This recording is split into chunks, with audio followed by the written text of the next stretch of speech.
बहुत समय पहले हिमालय की गोद में बसे एक छोटे से गांव नील गांव में एक प्यारी सी बच्ची रहती थी जिसका नाम था जानसी। जानसी 9 साल की थी। उसकी आंखें सपनों से भरी थीं और मन जिज्ञासाओं से। वह कहानियों की शौकीन थी, खासकर परियों की। जब भी उसकी दादी उसे परियों के बारे में कहानियां सुनाती, जानसी की आंखों में चमक आ जाती। परियां उसके लिए सिर्फ कल्पना नहीं थी। वह मानती थी कि किसी न किसी कोने में वे सच में होती हैं। जादुई पहली मुलाकात एक शाम, जब सूरज पहाड़ों के पीछे छिप रहा था और आसमान गुलाबी हो चला था। जानसी अकेली झील के किनारे बैठी थी। तभी उसे दूर एक नीली चमक दिखी। यह कोई साधारण रोशनी नहीं थी। वह धीरे धीरे झील की सतह पर तैर रही थी, जैसे उसे कोई बुला रहा हो। जानसी ने धीरे धीरे पास जाना शुरू किया। जैसे ही वह झील के पास पहुंची, रोशनी गोल घूमने लगी और एक सुंदर सी परी प्रकट हुई। उसके पंख मोर पंख जैसे थे, नीले, हरे और सुनहरे रंगों से चमकते हुए। उसकी आंखें चमक रही थीं और वह मुस्कुराई।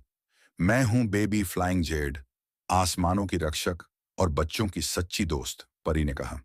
जानसी पहले तो चौंकी, फिर धीरे धीरे मुस्कुराई। क्या आप मेरी दोस्त बन सकती हैं? उसने धीरे से पूछा।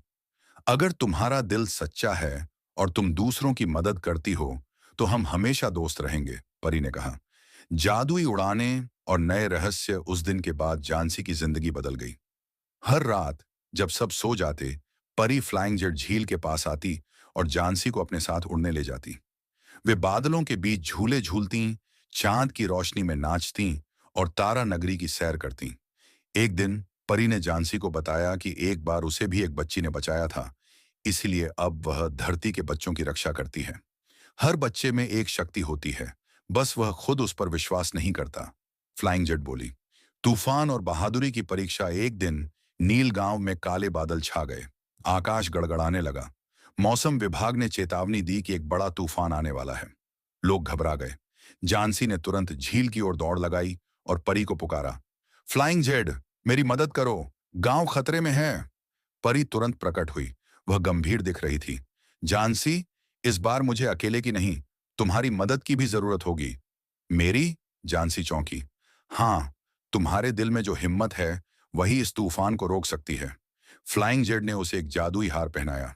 ये हार तभी काम करेगा जब तुम सच्चे दिल से दूसरों की भलाई चाहो। जानसी ने हार को कसकर पकड़ा और आंखें बंद की। वह अपने पूरे गांव की सलामती के लिए प्रार्थना करने लगी। हार चमकने लगा और उसी समय परी ने अपने पंखों से आसमान में एक रोशनी फैलाई। बादल धीरे धीरे छूटने लगे। तूफान रुक गया। गांव बच गया था। गांव की नई हीरोइन। अगली सुबह गांव में सब लोग हैरान थे। किसी को नहीं पता था कि तूफान कैसे टल गया, लेकिन जानसी चुप थी। वह मुस्कुरा रही थी। उसे पता था कि उसकी परी दोस्त ने फिर से एक चमत्कार किया है। अब लोग उसे जानसी की परी कहने लगे।